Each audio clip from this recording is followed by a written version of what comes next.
Good morning and good afternoon. I think we have a lot of participants who are already after lunch. So good morning and good afternoon to all of you.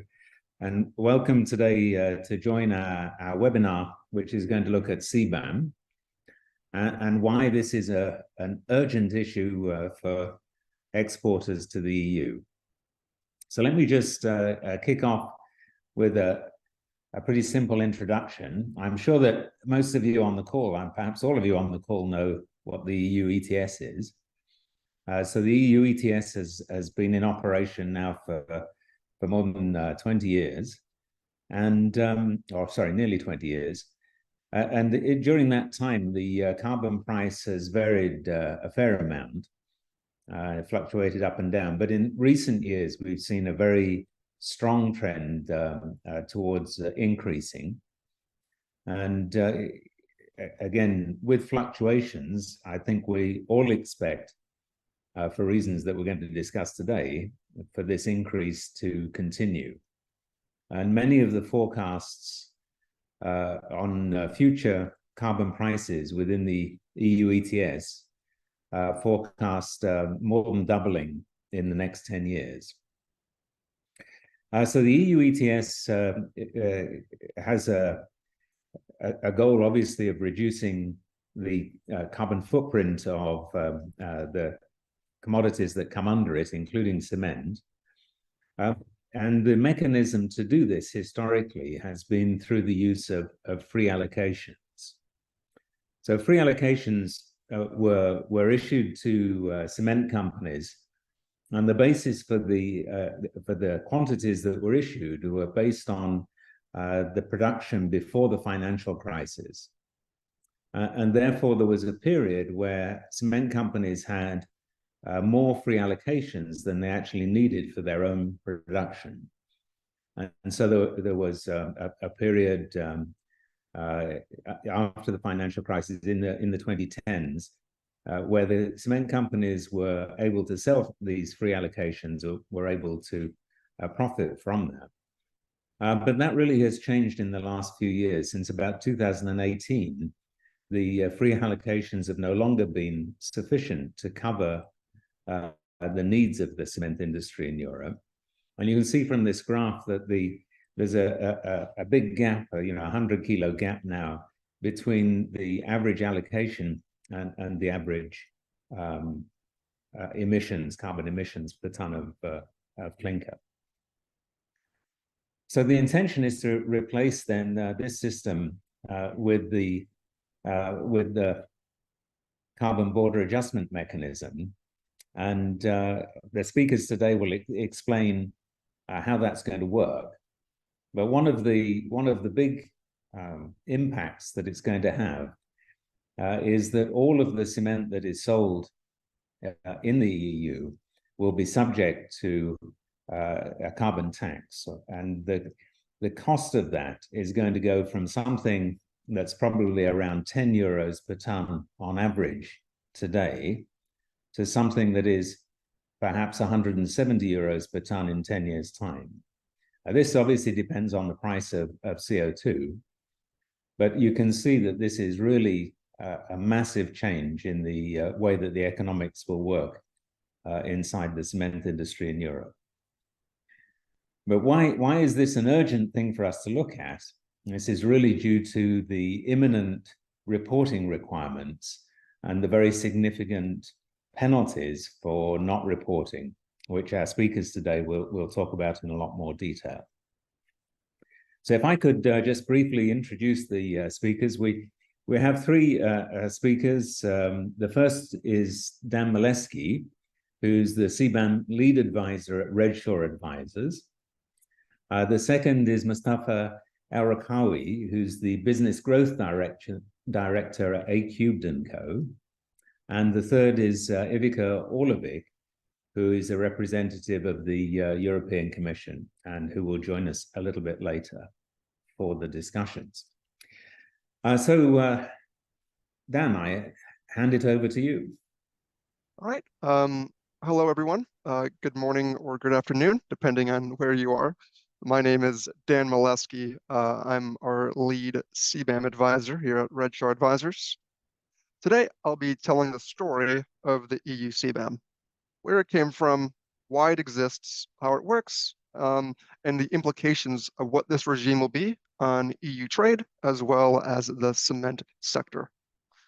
Before we roll up our sleeves and dive into this, I wanted to briefly touch on our organization, Redshaw Advisors. You can more or less sum up what we do with three core pillars. We inform, which is what I'll be doing today, educating industrials, financial institutions, and corporates on how carbon taxes, carbon markets, and environmental markets work. We advise, so we can provide some risk reduction solutions to various different challenges. Every company comes to a fork in the road. We can create the opportunities and risks with either direction you might go to.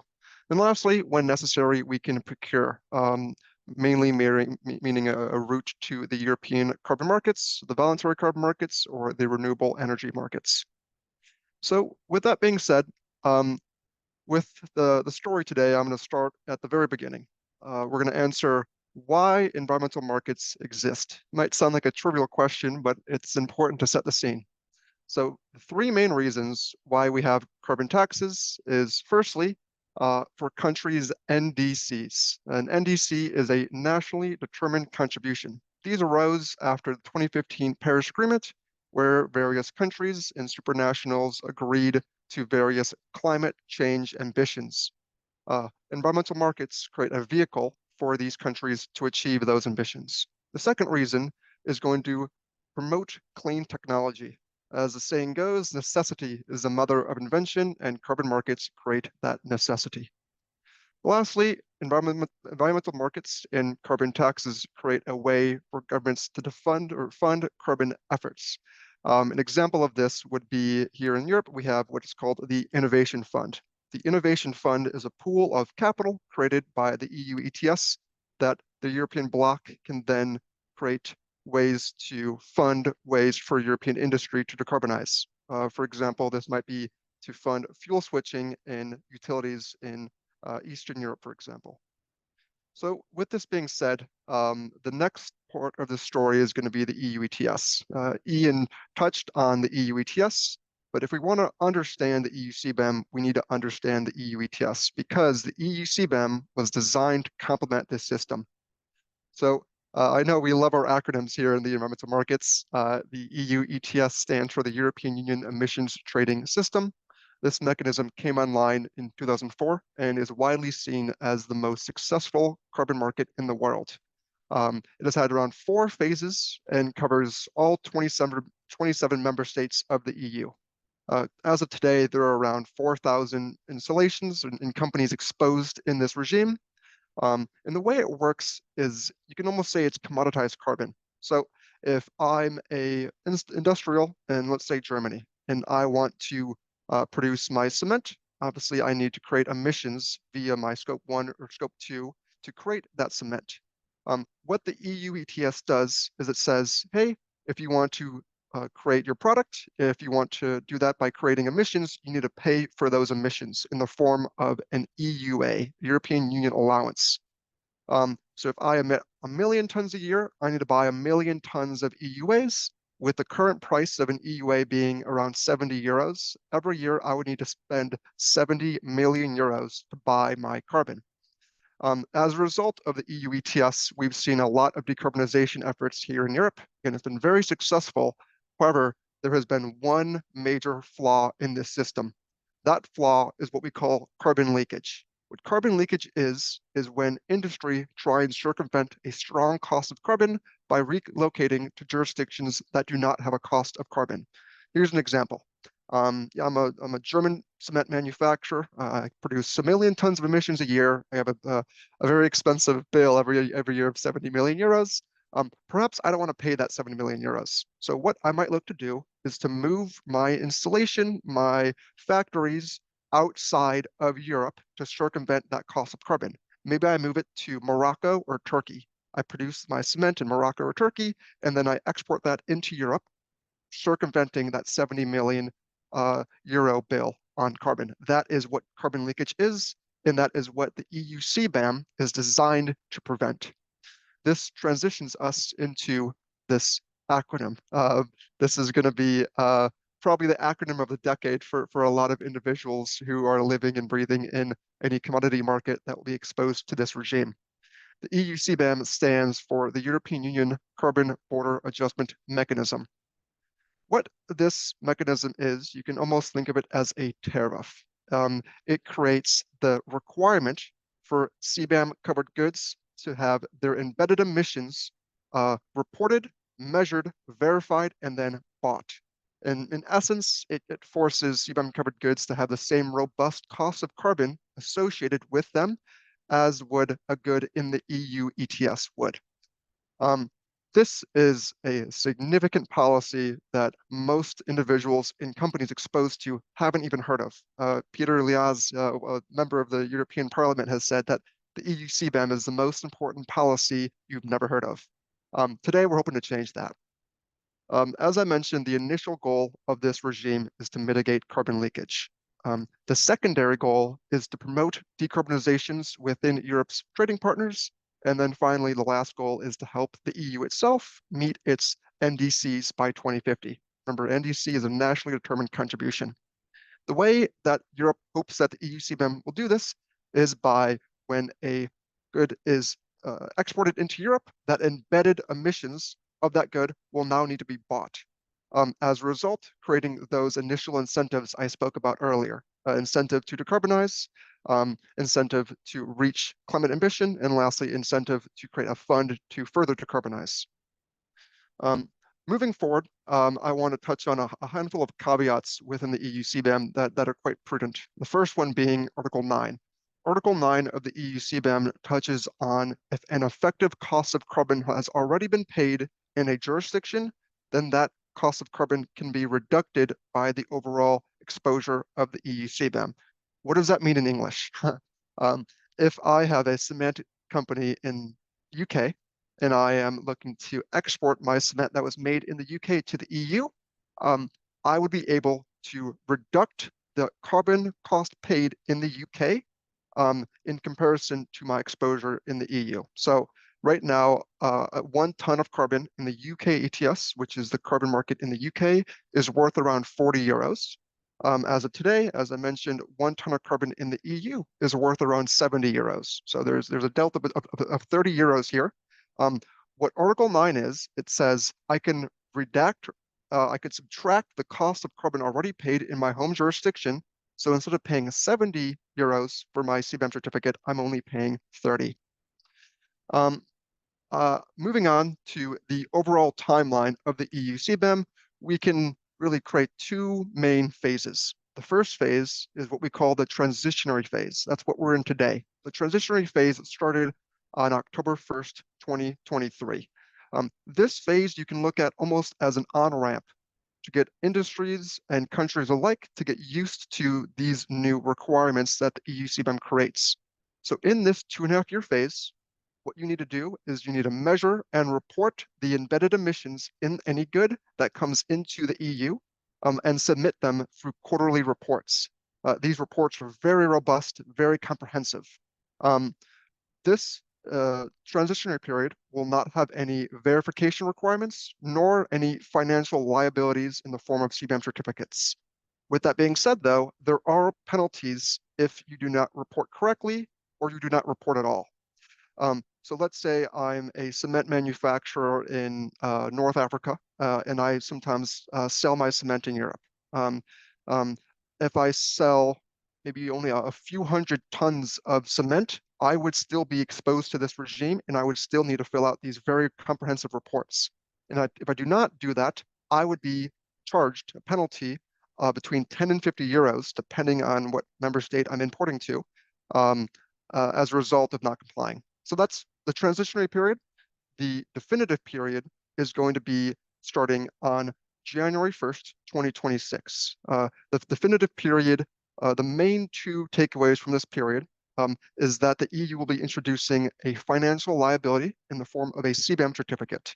A CBAM certificate is the equivalent of an EUA. So I mentioned earlier, right now the price of an EUA in the EU ETS is around 70 euros. A CBAM certificate is going to more or less be the same thing when it comes to CBAM. It's going to be the financial instrument, the financial tool that is associated with the EU CBAM. So let's say the EU CBAM definitive period started tomorrow. An EU CBAM certificate would cost the exact same as an EUA. EU CBAM certificates follow the average auction cost of the EU ETS. So an EUA is 70 euros, a CBAM certificate would be around 70 euros as a result. This mechanism kicks in the definitive period, which starts, as I mentioned, on January 1st, 2026. The second thing when it comes to the definitive period is they will also introduce the requirement to verify your emissions. So in transitionary period, you measure and report emissions. In definitive period, you measure, report, and verify your emissions. So it gets more expensive and more comprehensive as the phases continue. When it comes to the definitive period, as I mentioned, starts in 2026. As I mentioned, has this thing called a CBAM certificate. Well, this CBAM certificate phases in over time. So instead of having in 2026, 100% of your CBAM exposure, you will only have 2.5% of your CBAM exposure, and that exposure increases steadily every year. So an example of this is, let's say I am a manufacturer in Turkey. I produce clinker and I export that clinker into the EU. Let's say, just to make it easy, my overall emissions that I will need to report to the EU for CBAM is 1 million tons. In 2025, I will only have to buy the CBAM certificates for 2.5% of that 1 million tons. So it's not that expensive, might people see, right? It's only a few €100,000, nothing crazy, right? But as you can see with this graph, that exposure rises quickly. By 2030, my exposure will be 50%. So if I have 1 million tons of emissions, I will have to buy around 500,000 CBAM certificates. With the current price of 70 euros, that's going to be in the ballpark of 35 million euros a year on the cost of CBAM certificates. And then by 2034, that exposure reaches 100%. CBAM is fully phased in.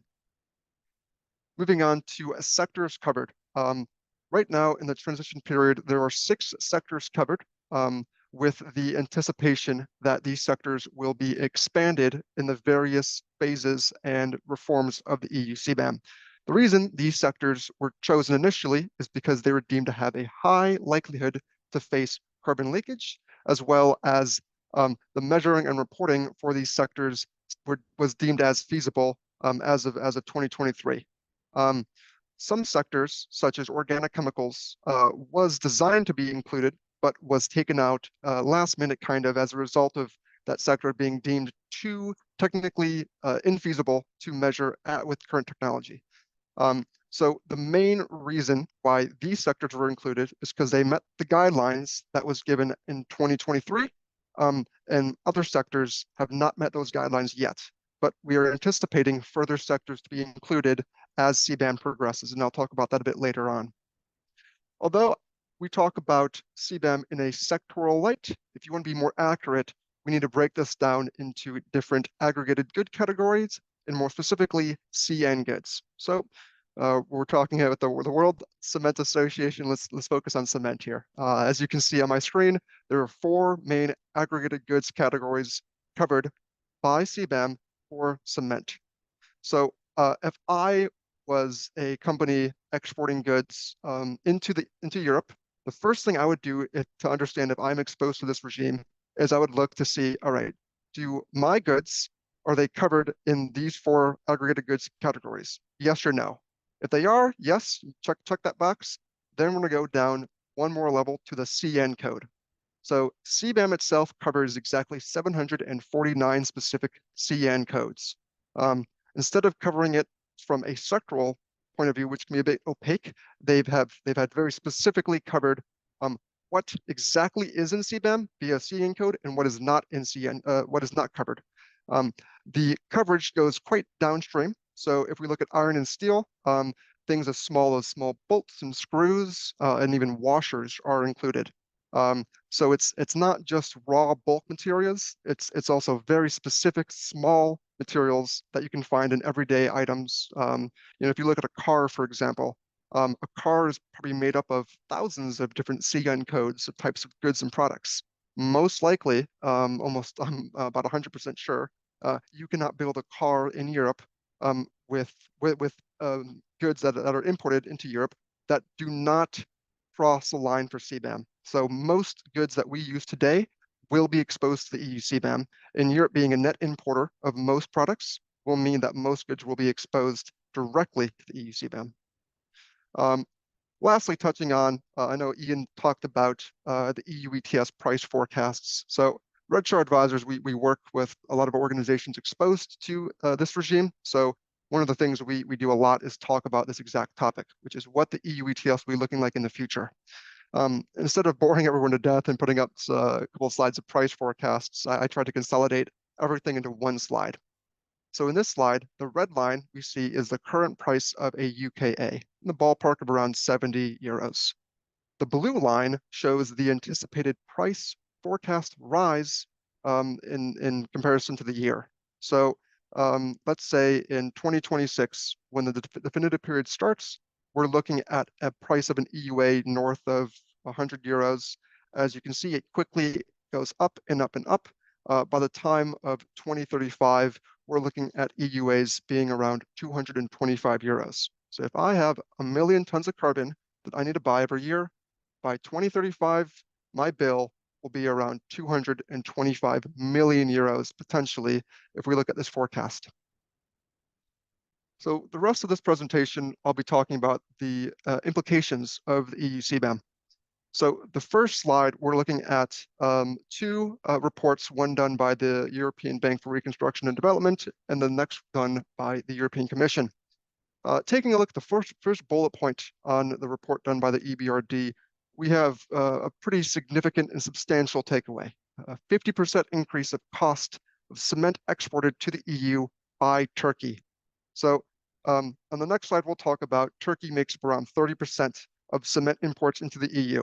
And if we're looking at the largest trade partner having their prices go up 50% as a result of the EU CBAM, and that number, by the way, includes inflation. So that is core cement.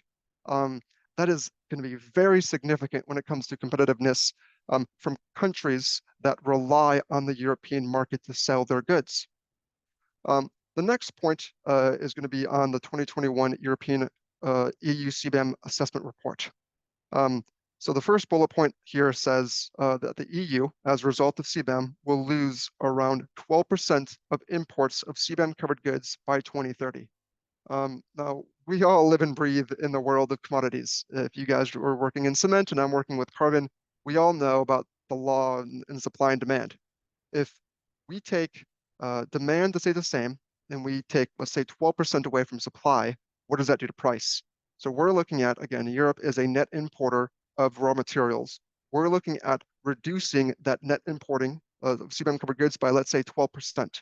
What's that going to do to the price of cement and steel and aluminum and all of these other sectors? Same with European exports. Cement, there's not too many organizations realistically compared to steel that are exporters from Europe to other foreign jurisdictions. So this wouldn't impact cement as much as it would, let's say, steel, but nonetheless, European cement manufacturers that rely on foreign markets are going to lose competitiveness. And that's where that loss of 7% comes from. This is why the EU CBAM is so important to understand. Mustafa will be touching in his presentation a bit more on the specific implementation of the cement sector, so I won't dive too much on this. But I think the elephant in the room is going to be Turkey. As I mentioned earlier, it's going to be a significant shift in the supply and demand and trade relations with places like Turkey as a result of price increases, loss in competitiveness, and potentially shifting of supply chains. We all know that cement in itself is quite difficult to decarbonize, meaning that potential ways to mitigate the cost of CBAM would be quite challenging. But I'll let Mustafa discuss this a bit more. I don't want to steal his thunder per se. and then touching on some further developments, what we're waiting for. So the way the EU CBAM is designed is it will come in various stages. I talked about we're in the transition period, then we move into the definitive period. Within the transition, from the transition period and definitive period, there will be a change, the first change to the EU CBAM, that will come before 31st of December 2025. This is going to be called the CBAM Revisionary Report. This report will be looking to increase the scope of the EU CBAM, specifically quoting Article 30 of the current CBAM legislation. This report will be looking to include organic chemicals, include polymers, pulp and paper, oil refining, and glass. It will also look to include further downstream products, as well as potentially increase the ambition of the EU CBAM. The next report to be aware of is going to come all the way in 2028. So before January 2028, the European Commission has said that it will release a report on the potential of a CBAM export rebate. Now, this is something that I wouldn't get into now because I could talk 3 hours on this topic, but what it means is that the European Commission is aware that the EU CBAM will significantly hurt the competitiveness of European industry that exports to foreign markets. This report will discuss what options are available that could potentially be World Trade Organization compliant, and if there are no opportunities, then it will discuss other measures that the EU might take. Lastly, the final, I guess, phase of the CBAM will be in 2030. That is going to be the final expansion potentially of the EU CBAM. But for right now, the main takeaway, the main date is going to be before the end of December 31st, 2025. That revisionary report will be key and crucial to see how this mechanism expands. My last slide is something I could spend a lot of time on, which is going to be the responses we're seeing from other jurisdictions as a result of the EU CBAM. I could easily name another 20 different countries on this slide, but I mean, obviously we all see some of the main trading partners in the EU automatically. Places like India, places like Turkey, US, UK, Australia. Every country is directly responding to the EU CBAM with various different carbon pricing mechanisms. So let's take Turkey. As I mentioned, that's going to be the elephant in the room. What are they doing? Well, they've been speaking for quite a while, and actually recently officially announced that they will be moving forward with a Turkish emissions trading system that would, in some regards, mirror the EU ETS. Now, that's a topic that I can get into much further because their emissions trading system is quite quirky. There will not be any speculators in that system, but I digress. That is a direct response to the EU CBAM. The reason being, going back to Article 9, Turkey says, hey, we're looking at all these scary assessments saying that the cement that we produce that exports into Europe will cost a lot more, right? What can we do as a country to continue to keep our industry competitive? And that's why they developed an emissions trading system.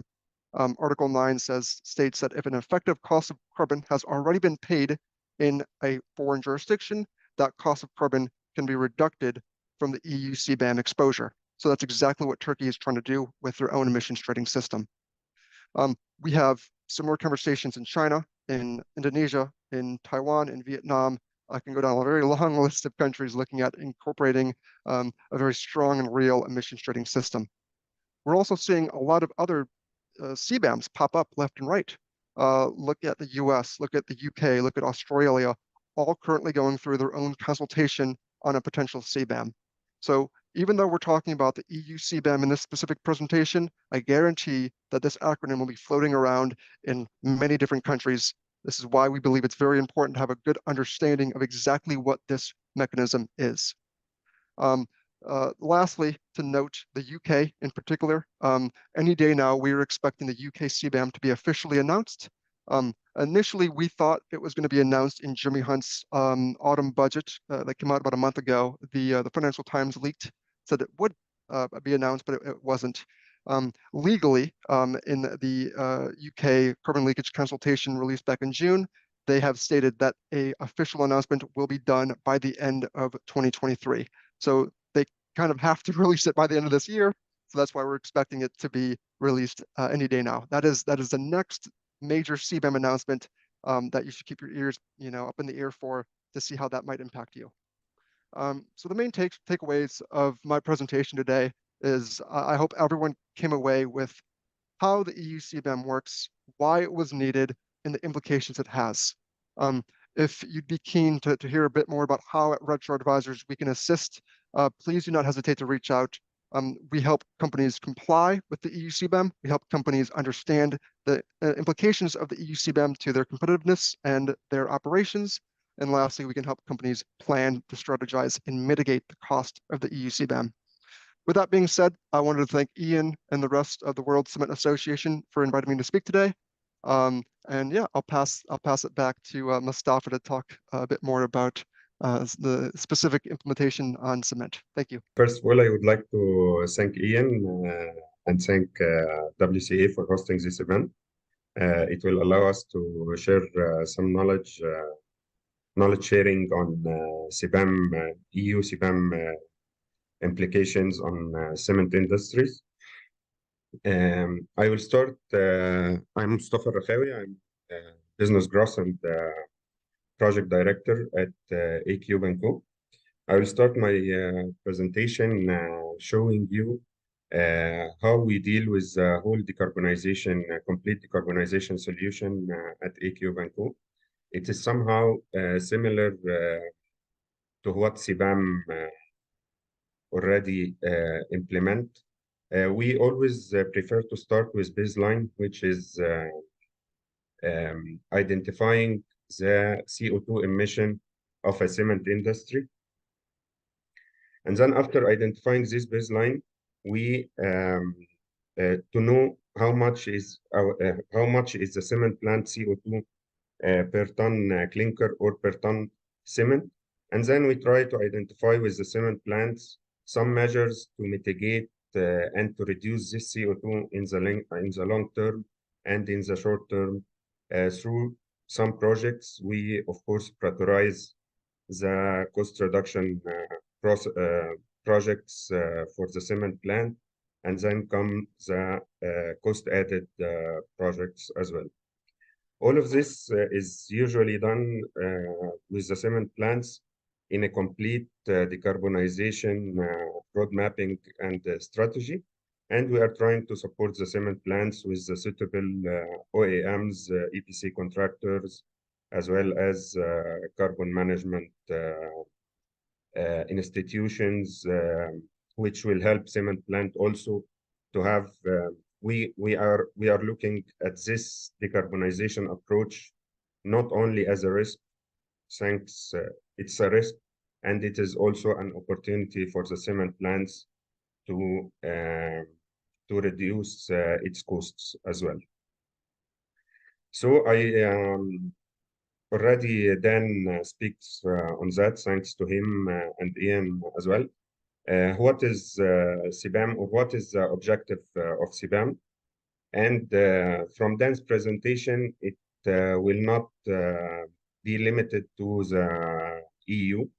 Thanks to him, he clarifies this. So any cement company which is exporting clinker or cement or any cement good should look at CBAM as a measure that it should work on it as soon as possible, because it will be implicated in other several countries as well. That's for sure. So the main aim of the CBAM is to prevent carbon leakage, as Dan illustrated in his presentation. And the CBAM is a mirror of the European Union emission trading system. And the aim of the CBAM is to contribute, of course, to decarbonize globally and to reaching climate neutrality by 2050. The CBAM is a part of the EU Green Deal, so this is important. As also was said in the previous presentation from Dan, CBAM is divided into two phases. Now we entered as of 1st of October 23, we entered into the transition phase, which the companies will not pay for CBAM certificate or for the taxation up to January 2026, but they should, but any exporter should start reporting his carbon emissions for the quantity of goods imported, of course, in to the EU. And during the transition period, as it is a learning curve for the non-European installations and operators, the cement plants or the cement companies will report on a quarterly basis. They will report their total embedded direct and indirect emissions, and it will come in our presentation.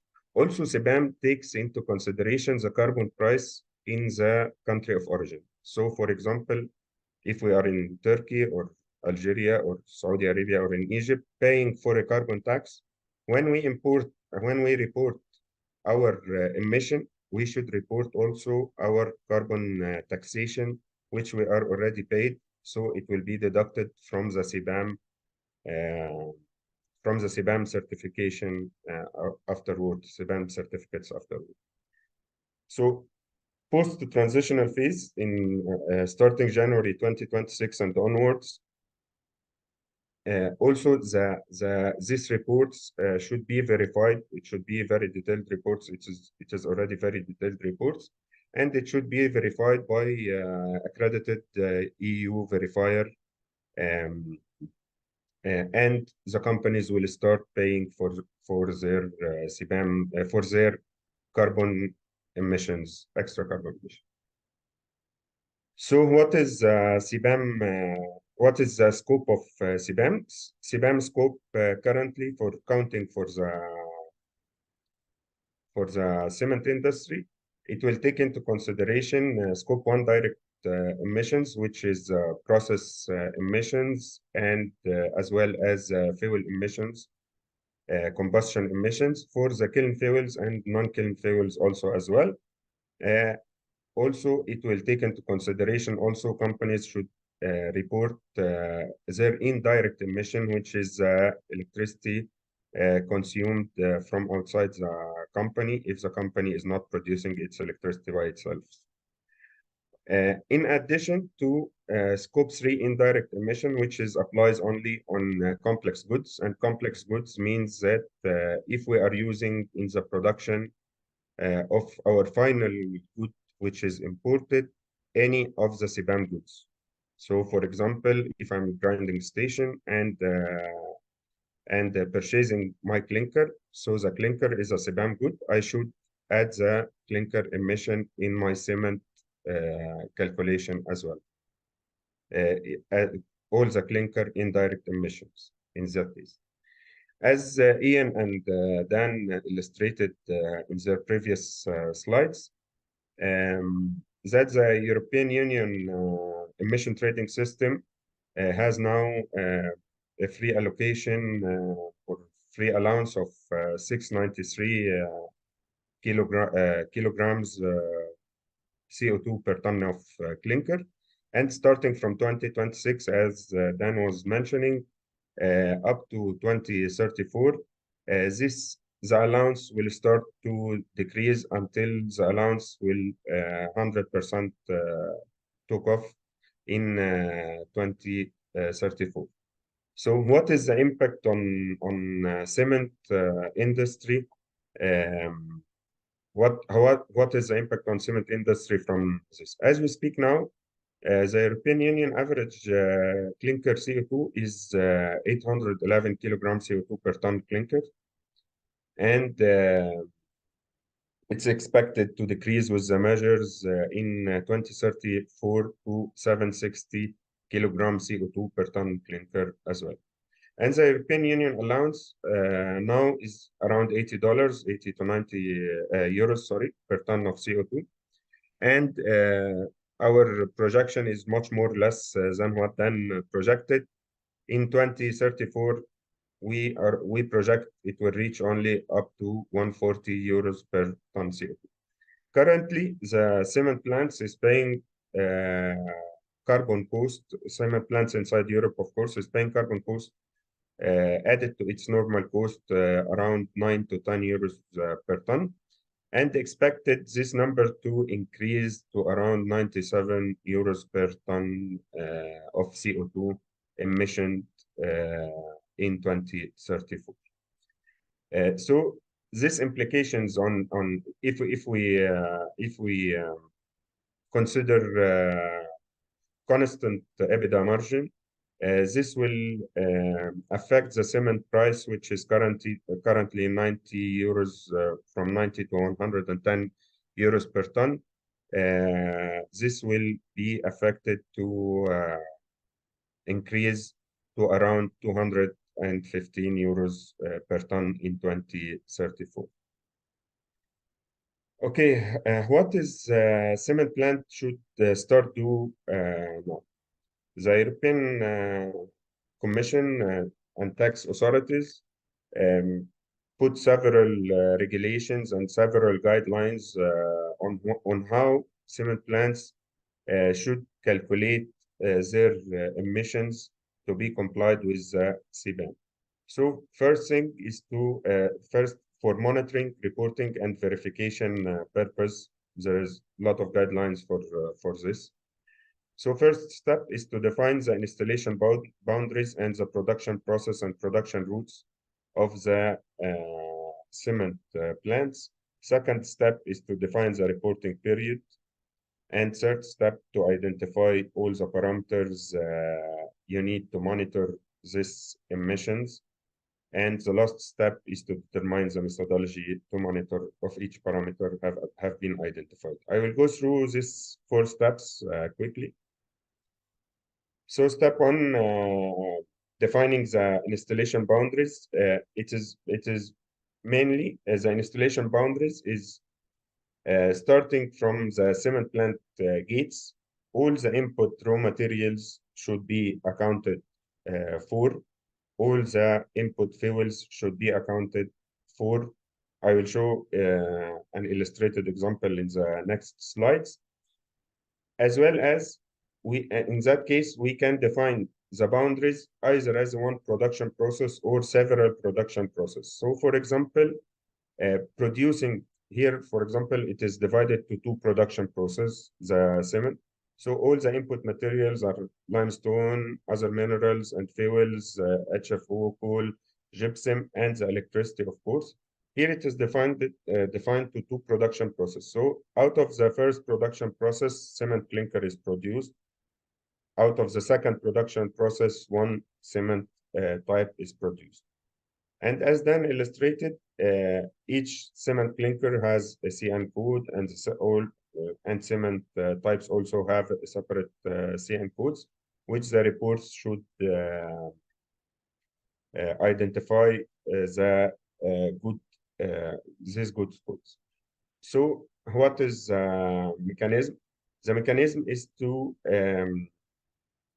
after defining the process, define the inputs to each process, and from each of these inputs, there is an emission factor, which is the quantity of this input, either it is raw material or fuel or electricity, multiplied by its emission factor to know how much emission you already released or produced per each ton of clinker or cement produced.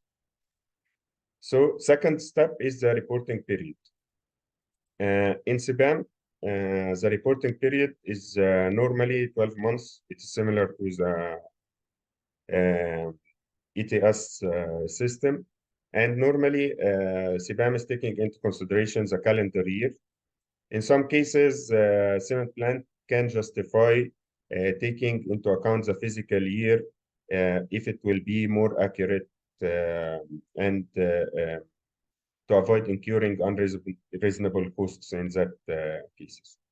This period of 12 months is considered representative because it reflects all seasonalities or maintenance activities done in any month. So you cannot find, if you are reporting monthly, for example, you cannot find one month is peaking high and other months is not on that. So the reporting of 1 month is much more representative and accurate, and prevent also any data gaps in the reporting system. In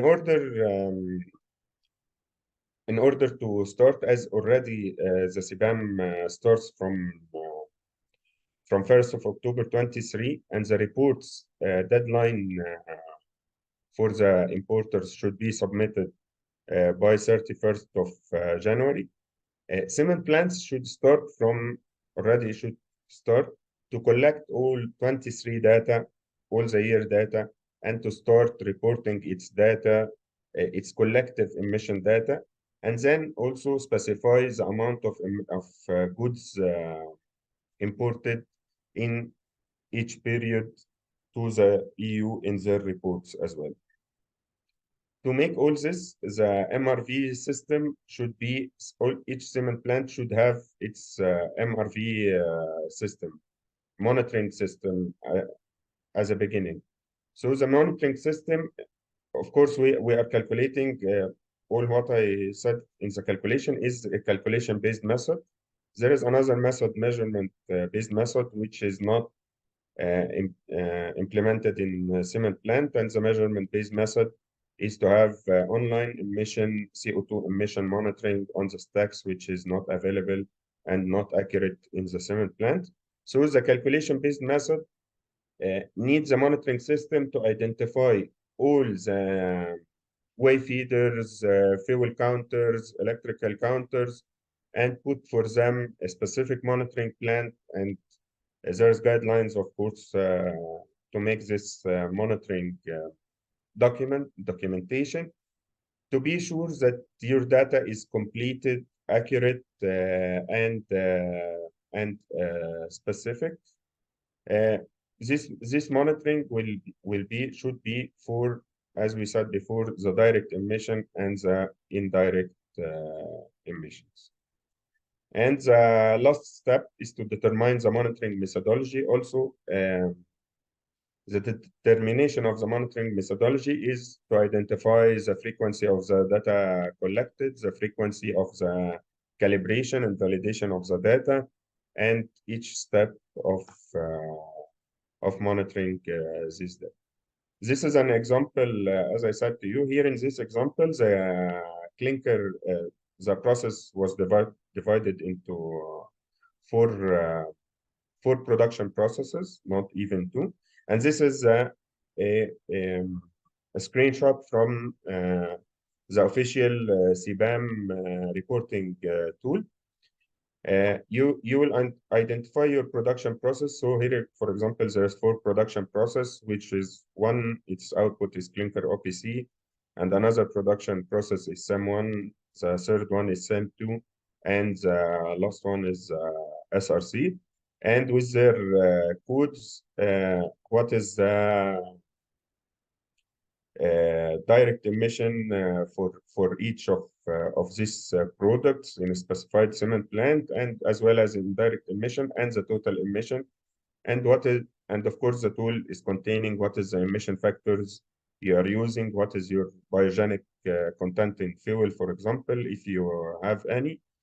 And it is a very specified tool, and also contains a carbon price you are paying, if you are paying any carbon price in your original country.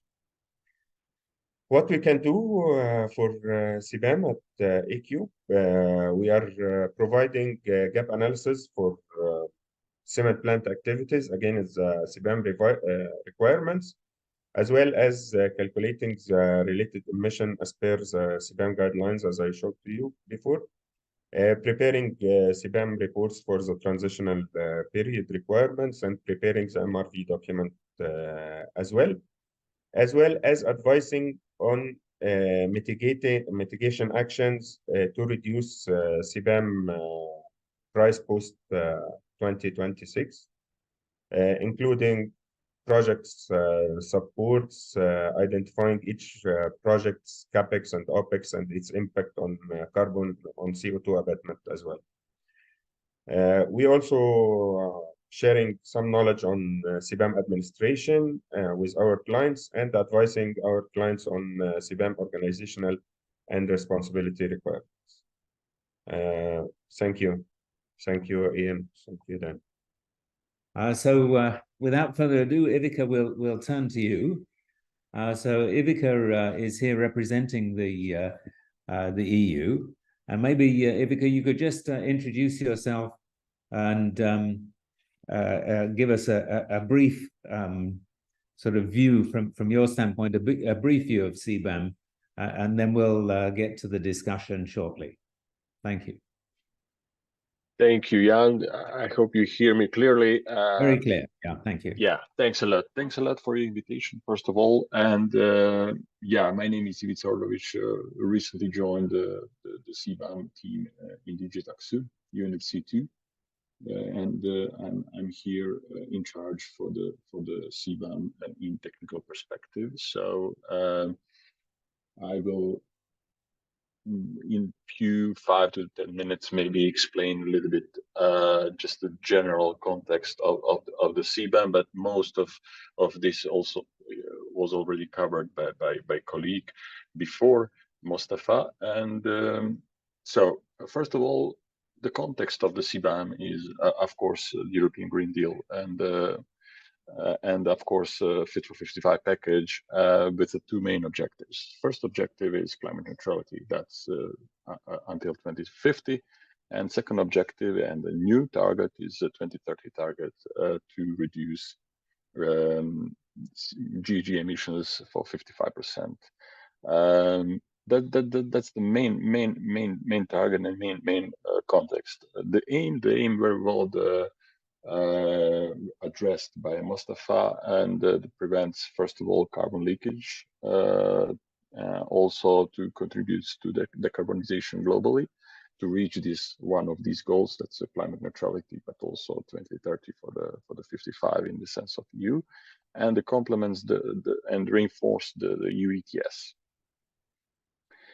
And the main thing is how we would do this. We will do this.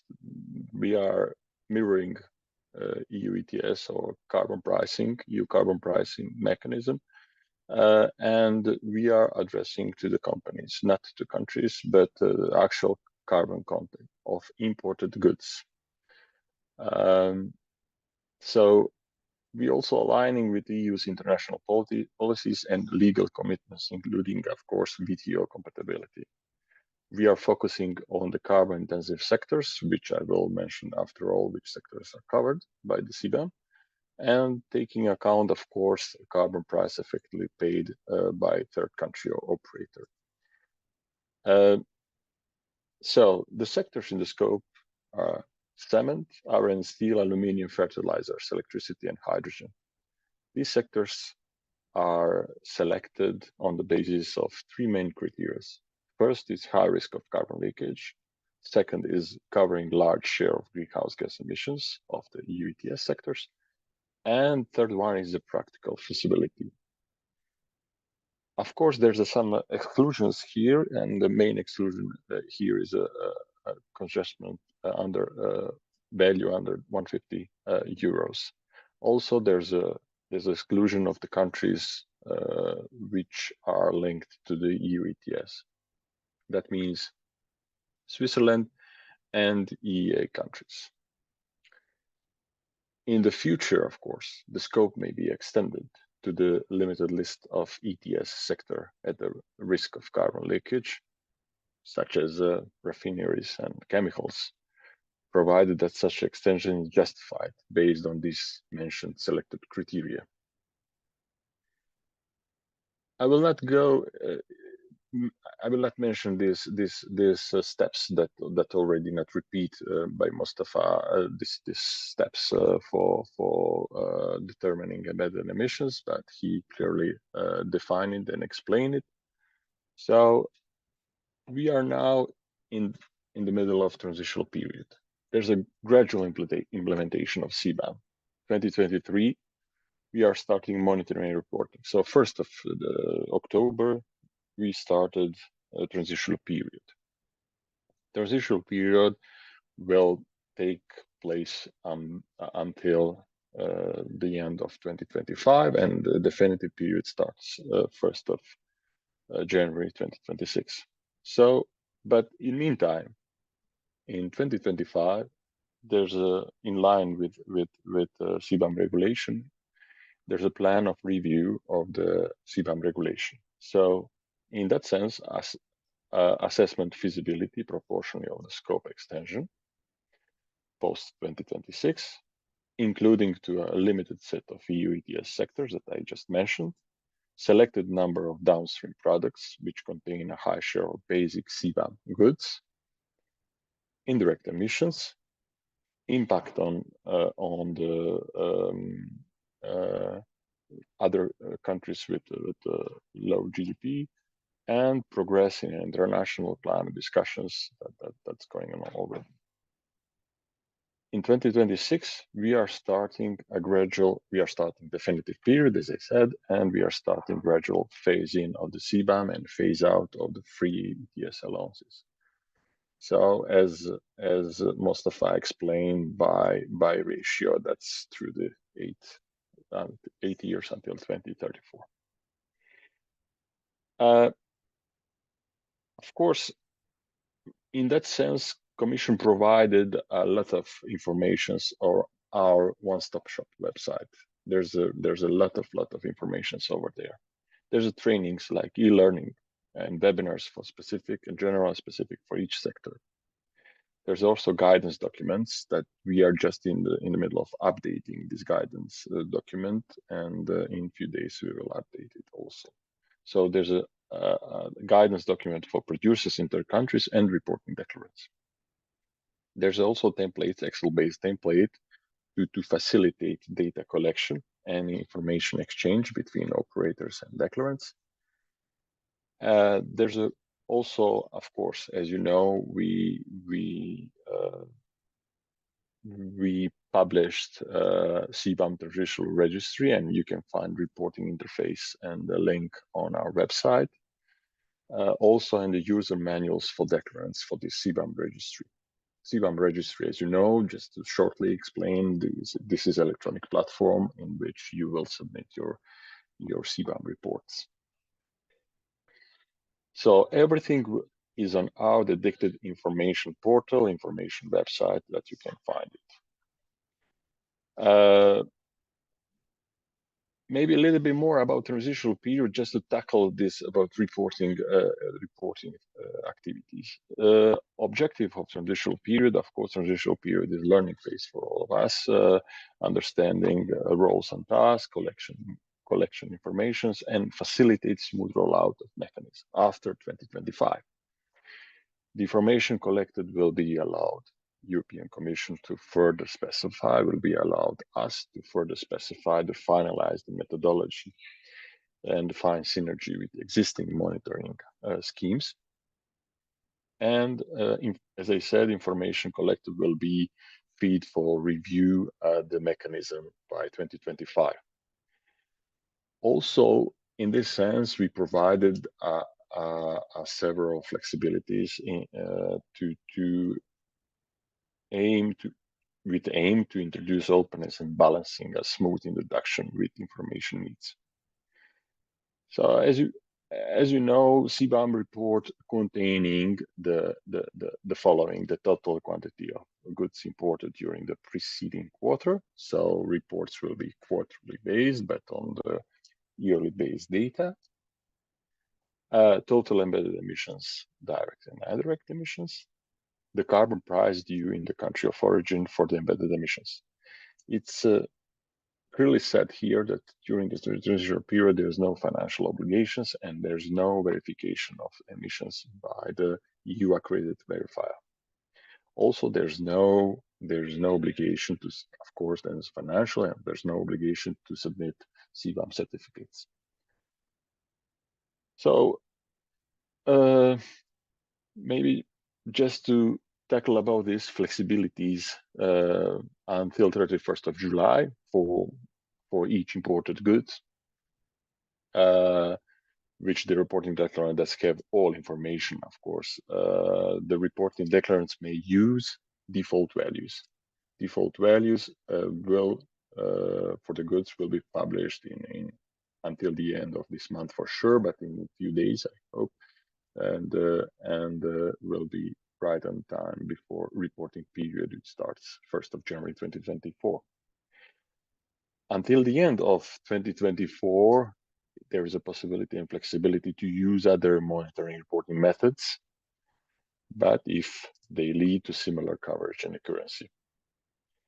And of course, without time limit, there's a possibility to estimate up to 20% of total embedded emissions of complex goods. This includes also default values. So entire whole period, transitional period, you can use these estimations. So that's a basically a short introduction, maybe, that I want to share with you with the main things maybe interested for stakeholders here. Thanks, Jan. Back to you. I'd like to invite anybody who has questions to put them in the chat, and as I say, we'll invite you here to participate in the discussion. Ivica, can I just start with you? And one of the things that is very striking is that the penalties for not reporting are quite significant, and the requirement is to start reporting in January. Do you foresee the EU being a little flexible in the initial implementation of these rules, or do you think there really is a risk of the kind of penalties that are incorporated being applied right from the beginning? Yeah, in this sense, for sure, there will be flexibilities, especially from beginning, because these penalties are here only for those who will not submit at all. I mean, at all these reports. So for sure, there will be flexibility from beginning. For us, it's important to establish a system. That's the most important. So for sure, flexibilities from beginning will be, but we need this data. That's for sure. We need this data to evaluate, to proceed to the definitive view. Yes, thanks. Okay. I think that everybody will be well, not everybody, at least the guys who want to import will be relieved to know that that's the case.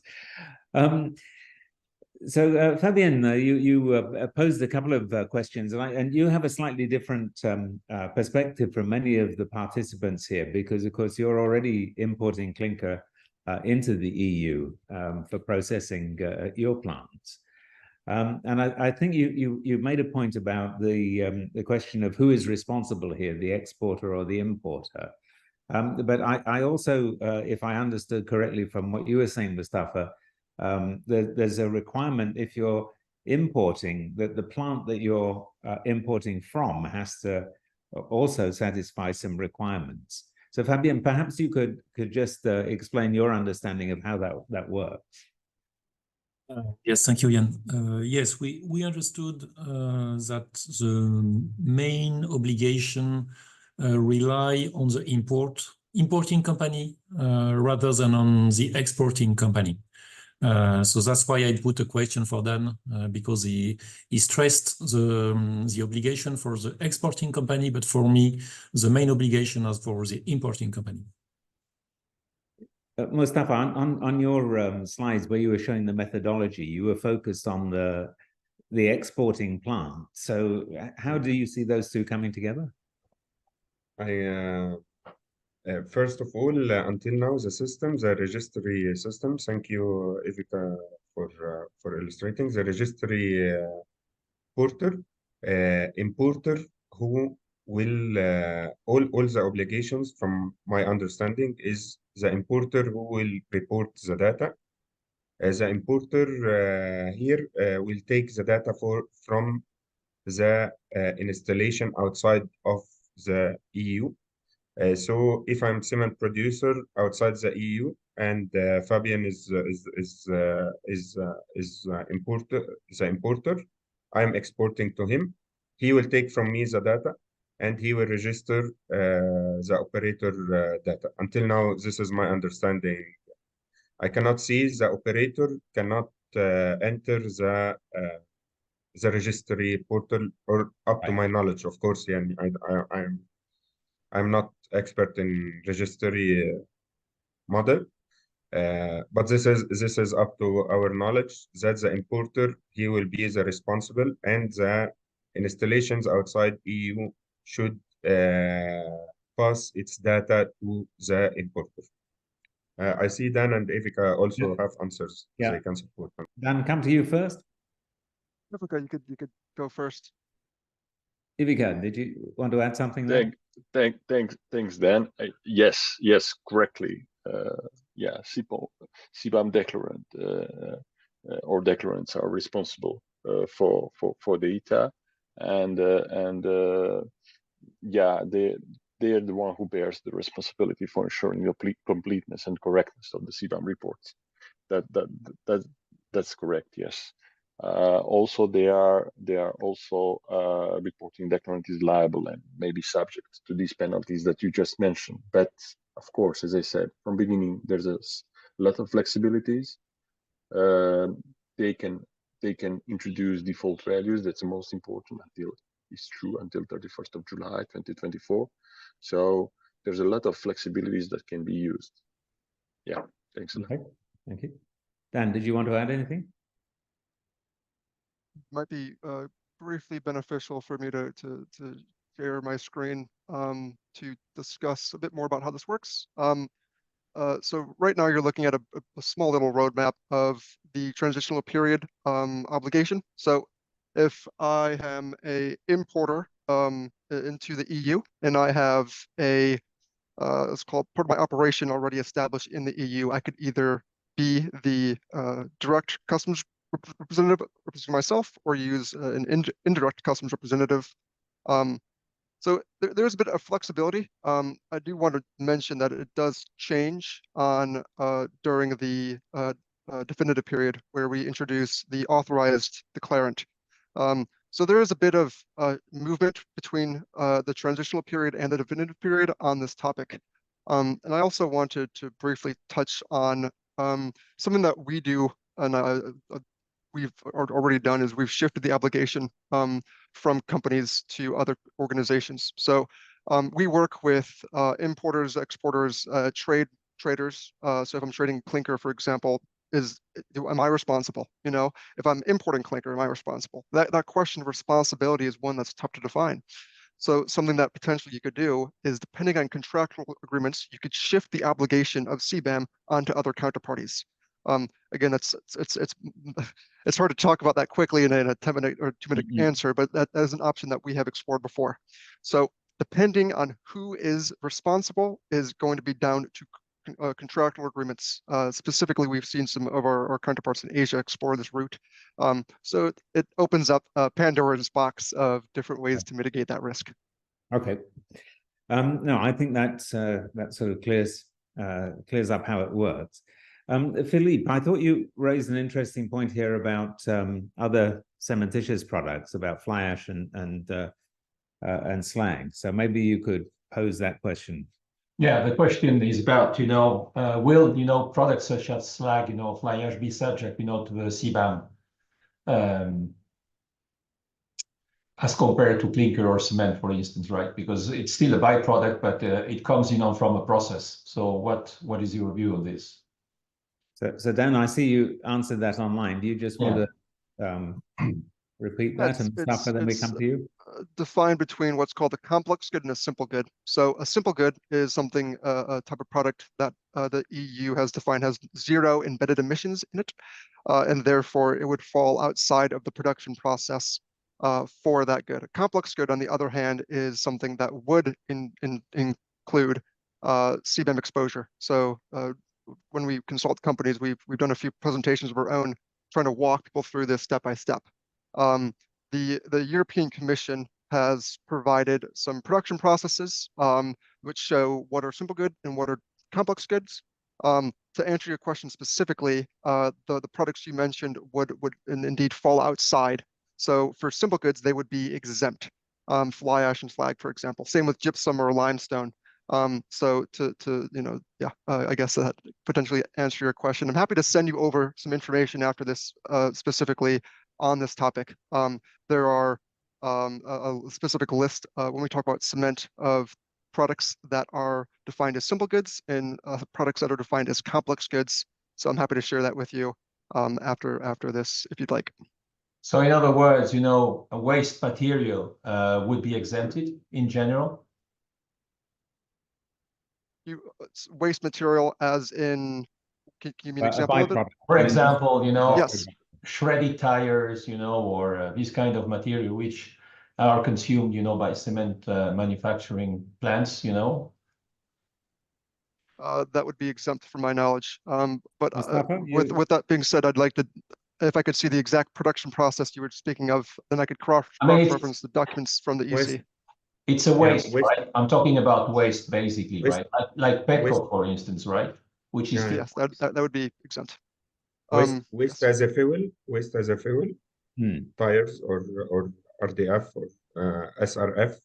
The waste as a fuel will be calculated with its emission factor, and you should take for this waste the biogenic content of this waste, because the biogenic content will not be counted in your emission.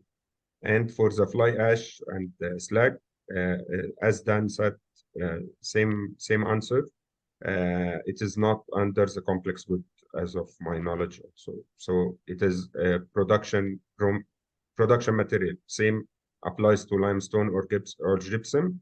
We are not counting its embedded emission or indirect emission in CBAM, at least during the transition period until now.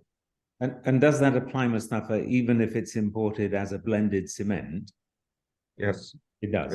At the end, the product is blended cement. Yeah. It contains fly ash or slag. But it's not counted. The fly ash and slag in the blended cement is not counted. It is not, its emission is not counted.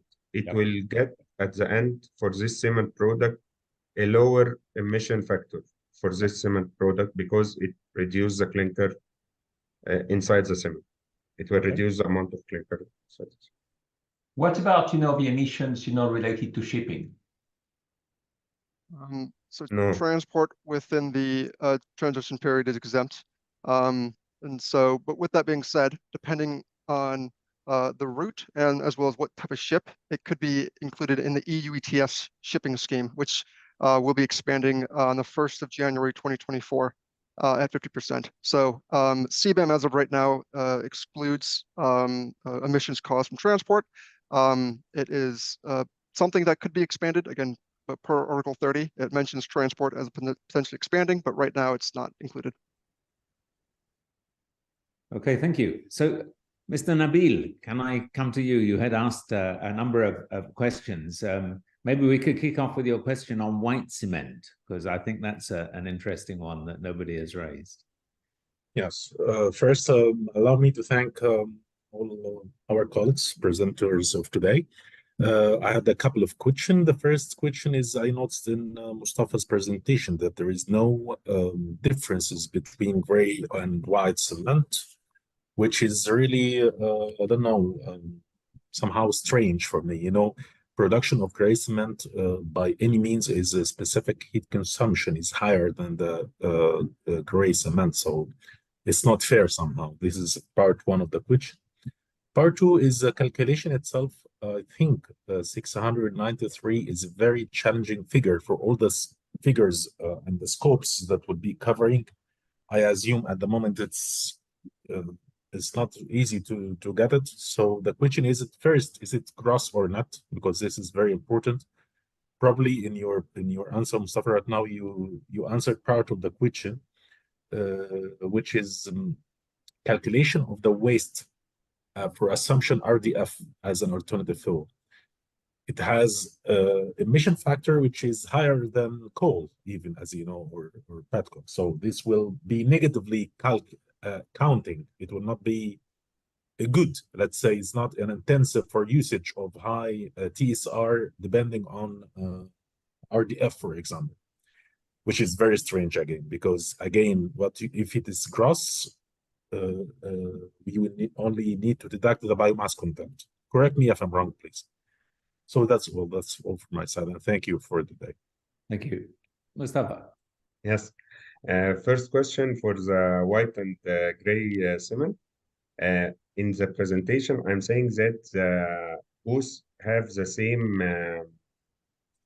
not the same emission factor. Both have the same method of calculating its emission. Same method applies. What applies to gray cement applies to white cement. So of course, because of higher heat consumption, the emission of white cement will be much more higher, of course, at the end. Second question concerning the RDF or waste fuels. Yes, biogenic content is essential. You should identify the biogenic content. And for RDF, for example, containing plastic, you can expect around 30% biogenic content, which will give you the emission factor at the end. If you are saying the emission factor of RDF is 110 and the emission factor of coal is or petcoke is 90 something, 92, 97, this 30% reduction of biogenic factor will, of course, lie under the coal or petcoke. So the TSR will help companies to reduce. Last thing, Hamad was asking also about the I forgot biogenic content and the TSR and the white and gray cement, I think. Yeah, I'm sorry, on the net and gross, so the figure of 690. Yes, gross figures. Yeah, so yes, it's gross figures. No. Okay, thank you. So I think one of the things that's interesting to think about is what the implication of all of this is going to be on cement demand, and or specifically on clinker demand. I mean, I think really that's specifically what we're talking about. And Fabian, I wanted to ask you a question related to this. I mean, it seems to me that we might see a very significant increase in the price of clinker, let's put it that way. Obviously, eventually the price of cement, but the price of clinker. And that might lead to changes in the market. But I wonder also if there are any, or if you're thinking about any possibility that some of your suppliers might have access to energy, to natural gas, for example, in Algeria, at a sufficiently low price that they could afford to carry out CCUS at a much lower cost than the carbon price. Is that something that is factoring into your thinking? Okay, it's quite difficult to forecast what will be the future in this field, because you have several different possibilities of evolution of this market of clinker manufacturing and clinker exporting. I am not sure that the implementation of the CBAM will put pressure and increase the price of clinker, because as we said, the financial burden will be on the importer of the clinker. So normally, the importers will take into account this cost of clinker, and this will impact, as we said during the conference, the sales price of cement. But normally, there should not be a pressure to increase the price of clinker, because the exporter, the producer of clinker, who export to the EU, will not have a difference in the cost for its clinker, first of all. Secondly, there will be a competition between the clinker exporters, because the ones that will be able to reduce the carbon emission of the clinker will have a competitive advantage toward the ones that will not be able to decrease the carbon content of their clinker. Would it be thanks to biomass? Would it be thanks to improving the production process and decreasing the energy consumption of the kiln? And finally, would it be through CCUS? And it's true that in 10 years from now, if you have producers with CCUS, they will have a terrific competitive advantage towards the ones that won't have this technology. But basically, I'm not sure that all these factors will increase the price of clinker. Yeah. Okay. You're distinguishing there on the clinker price and, if you like, the clinker cost once you've got it into the EU. And I take your point there. Mustafa and Dan, you both had a comment here. If we can come to you both quickly on this one, and then we'll just have a look through the questions that we haven't answered. So, Mustafa? Yes, I'm not totally agree with Fabian that it will not increase the cost of clinker. It will be different because some of the technologies used to reduce carbon, as you said, the carbon will be the competitive advantage. We are talking carbon now. As a cement producers, carbon is a competitive advantage of the cement producer. Some initiatives and some decarbonization initiatives, yes, will reduce manufacture cost, but it will require from him some capital investments, as you said, to increase alternative fuels or to use SCMs, hydrogen fuels, for example, even before CCUS, which is not so matured until now, and its cost is very high. So any technology will be implemented, will increase the cost of manufacture and reduce the CO2 emission, which we are talking, it will be we are selling, most of producers will be selling much more CO2 than selling even cement or clinker. Almost carbon cost is equal to cement cost. Yeah. Okay. So, and Dan? I'll make it quick because I know we're short on time. Perhaps to answer your question, it's good to discuss that this topic isn't necessarily black and white, and that there's a lot of opaque gray in between. One of the very common things we do with our clients is we look at various suppliers, various jurisdictions, and how the EU CBAM will impact them differently. If I say we have Algeria, Morocco, and Turkey, and if we look in 2027, what is the CBAM cost going to be between those jurisdictions, and how are they different? Because the answer is quite surprising. And so if I'm an importer, if I'm prudent and I want to buy, continue to have competitive, good, cheap clinker coming in, well, I need to understand how the EU CBAM is going to impact every installation in my supply chain potentially, and every jurisdiction differently. That's something that, of course, we can help with. But to answer your question on if clinker will increase in price, I think we have to understand a few caveats beforehand, such as where it's coming from, how it's being made, and a handful of other criteria. But again, we're short on time, so I want to, yeah. Thanks, Dan. So just looking at the questions that we haven't got to, there's one here from Abdul Kader Rashwani, who's based in Turkey, and he asks, what is the advice for Turkey? Is LC3 considered a solution? Mustafa, do you want to answer that one? Sorry, I didn't hear the question. Abdul Kader asks, what is the advice for Turkey? Is LC3 considered one of the potential ways of reducing? Calcined clay is a complex good. So calcined clay is a prerequisite. They are named in the CBAM. So if we are importing calcined clay, calcined clay as a material, it will lies under CBAM.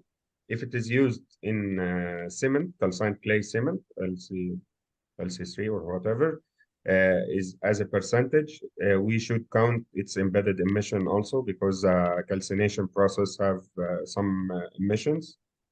It should be But it counted. will be much less than clinker. It will be much less. It will be much Potentially less than clinker. Yeah. As a final product, it will be much less. Okay. One here, Dan, for you. Do you think CBAM similar mechanisms might be considered for exports to African countries? From as of right now, there are only 2 countries within the African continent that are having direct responses to the EU CBAM. So perhaps it's a bit too early to say if other countries are going to be responding. The last time I checked, there are 37 different countries that are talking about introducing legislation to protect their exports to the EU to maintain competitiveness within Africa. That's Egypt and Morocco are the countries that legislation they're even speaking about. Nothing is rubber stamped, but we're anticipating further to come. Yeah. Okay. Yep, thank you. Ivica, a question I'd like to throw at you. What will happen after 2038 when EU producers are not allowed to emit at all and need to have a CCUS facility in place, which obviously has very large capex implications? Can importers still just pay the CBAM price? Is that still going to be available in 2038? Yeah, thanks, Jan, for this. It's quite hard now to say anything for even definitive period, even after 2038. That's hard to predict right now. We are focused more on transitional period and collect the data, and then after analyzing this data, we will be, let's say, smarter. Okay. So it's hard for me to say anything for definitive period right now. I mean, I think it's a question. You know, there are an awful lot of things that could happen by 2038. So, which could affect the not just the costs in the market, but also the demand. Because, of course, when you make clinker a lot more expensive, it also gives a big opportunity to alternative materials. And I think we're going to see some big changes in the way that concrete is made in Europe in particular. We've got a question from Ismail here. Maybe some clinker producers do not want to pay carbon tax and they will not export clinker to the EU. I think that's certainly going to happen given the reporting requirements. Some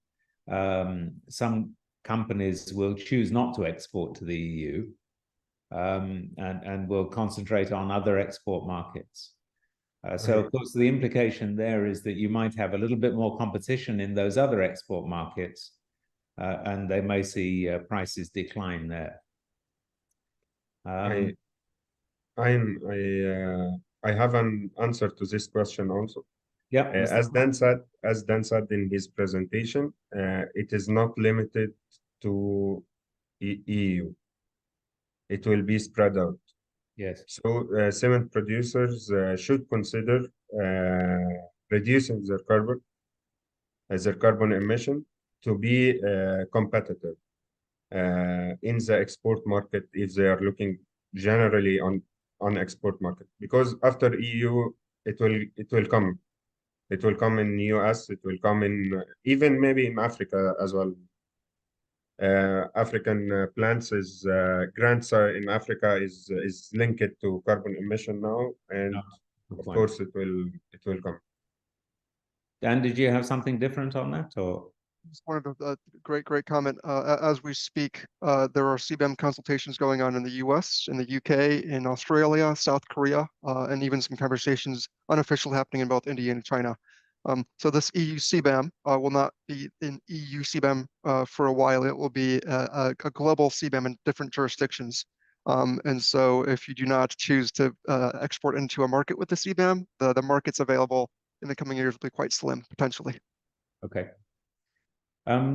There's a question here from Sean Donaghy, and maybe Ivica, this is one for you to start with. Does the exclusion of indirect emissions on several electro-intensive products, brackets beyond cement, of course, risk competitiveness of European producers or put non-EU producers at a competitive advantage? So I think, is this about the exclusion of the electrical emissions? I'm not quite sure what it means about several electron-intensive products. Is it? I think it might be steel, related to electricity? Aluminium. Is it related? I'm happy to jump in if you'd like. Yeah, Dan. So out of the 6 sectors, a handful of them, such as aluminum, such as steel, are excluding of indirect emissions. Now let's take aluminum. Aluminum is incredibly electric intensive to create. Now with the exclusion of indirect emissions for aluminum, I believe the question is saying that how will that impact competitiveness? That is, one of the topics that is currently being discussed quite intensely in the European Commission on if during the definitive period they will be including indirect emissions for steel and aluminum. If we look to the UK consultation, as of right now, it's not been officially announced, but they are including, anticipating to include indirect emissions for all sectors. So I would take a stance that as of right now, my personal opinion is once the definitive period comes online, the European Commission would likely take a second look at including indirect emissions for those electric intensive sectors. And I would potentially lean with the rhetoric, especially from David Babioli, that indirect emissions would be included. I'm happy to send some information specifically from what David mentioned. He's, I call him the chairman of architect of CBAM. He's mentioned on indirect emissions later on, if you'd want to hear. Yeah, okay. Thanks, Dan. Thanks, Dan, on this explanation. Yes, as I said from beginning of my introduction, the scope will be reviewed 2025. The scope of the indirect emissions also will be reviewed just before definitive period. So yes, thanks again, Dan. Okay, thank you. So I think we have covered the questions here that have not been answered online. So thank you to Dan, thank you to Mustafa, thank you to Ivica, thank you to all of you for participating. Laurence, nice to see you. And thanks a lot. I wish you a good day.